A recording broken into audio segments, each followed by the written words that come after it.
मशरिक़ बईद का एक बादशाह बूढ़ा हो चुका था और उसे मालूम था कि अब वक्त आ गया है कि वो अपने जानशीन का इंतखाब करे। आमतौर पर वो अपने मशीरों या अपने बच्चों में से किसी को मुंतखब कर सकता था, लेकिन उसने कुछ मुख्तलिफ करने का फैसला किया। एक दिन उसने सल्तनत के तमाम नौजवानों को दरबार में बुलाया और कहा, अब वक्त आ गया है कि मैं अपने ओहदे से दस्तबरदार हो जाऊं और अगले बादशाह का इंतखाब करूं। मैंने फैसला किया है कि मैं तुम में से किसी एक को मुंतखब करूंगा। ये सुनकर तमाम बच्चे हैरान रह गए, लेकिन बादशाह ने बात जारी रखते हुए कहा, आज मैं तुम में से हर एक को एक बीज दूंगा।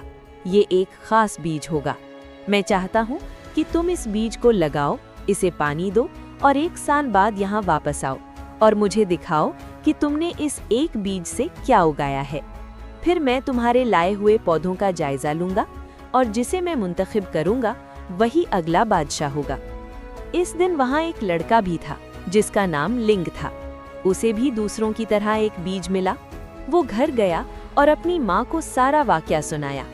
उसकी माँ ने उसकी मदद से एक गमला और मिट्टी ली और लिंग ने बीज लगाकर उसे बाकायदगी से पानी देना शुरू कर दिया। वो रोजाना उसे पानी देता और उसके उगने का इंतजार करता।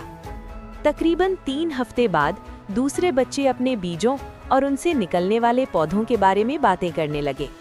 लिंग रोज अपना गमला देखता, मगर कुछ भी नहीं उगता था। 3 हफ्ते, 4 हफ्ते, 5 हफ्ते गुजर गए, लेकिन फिर भी कुछ ना उगा। अब सब अपने पौधों के बारे में बात कर रहे थे, मगर लिंग के पास कुछ भी नहीं था। उसे खुद को नाकाम महसूस होने लगा।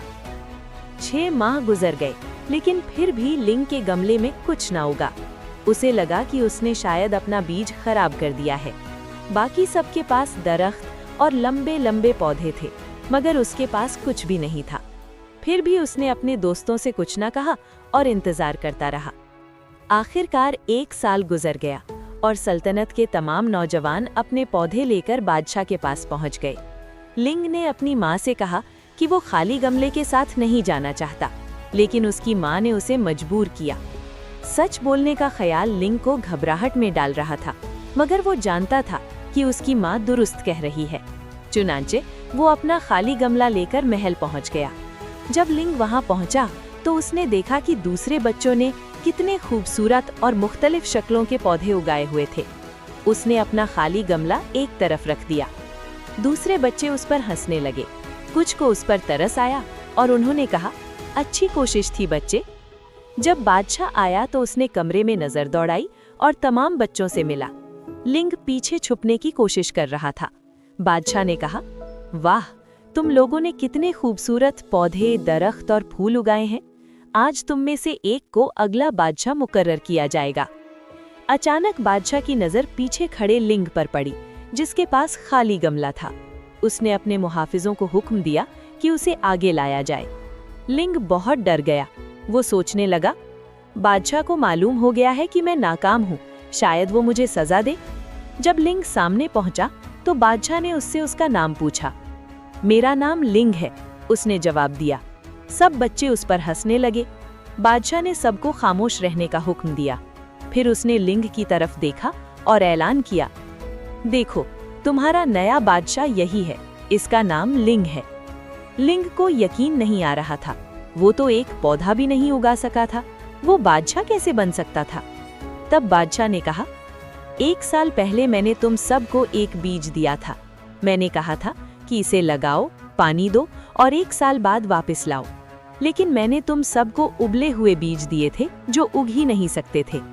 तुम सब सिवाय लिंग के मेरे पास दरख्त और पौधे लेकर आए हो। जब तुमने देखा कि बीज नहीं उग रहा तो तुमने उसे बदलकर कोई और बीज लगा दिया। लेकिन लिंग वाहिद था जिसमें सच्चाई और हिम्मत थी कि वो वही बीज वापस लाया जो मैंने दिया था। इसीलिए वही अगला बादशाह बनेगा। जो शख्स मुश्किल हालात में भी सच का साथ देता है, वही असल में कामयाब होता है। धोखा वक्ती फायदा दे सकता है, लेकिन सच्चाई हमेशा इज्जत और कामयाबी दिलाती है। प्यारे बच्चों, सच की बरकत पर मबनी ये कहानी आपको कैसी लगी? अगर ये वीडियो आपको पसंद आई हो तो इसको लाइक और शेयर करना हरगिज ना भूलें और ऐसी मज़ीद सबक आमोज़ कहानियों के लिए हमारे चैनल को सब्सक्राइब करें और बेल आइकन को भी प्रेस कर दें ताकि नई आने वाली वीडियोस को आप देख सकें और सबक आमोज़ कहानियों से लुत्फ़अंदोज़ हो सकें। मिलते हैं अगली वीडियो के साथ, तब तक के लिए खुदा हाफिज़। अस्सलामु अलैकुम।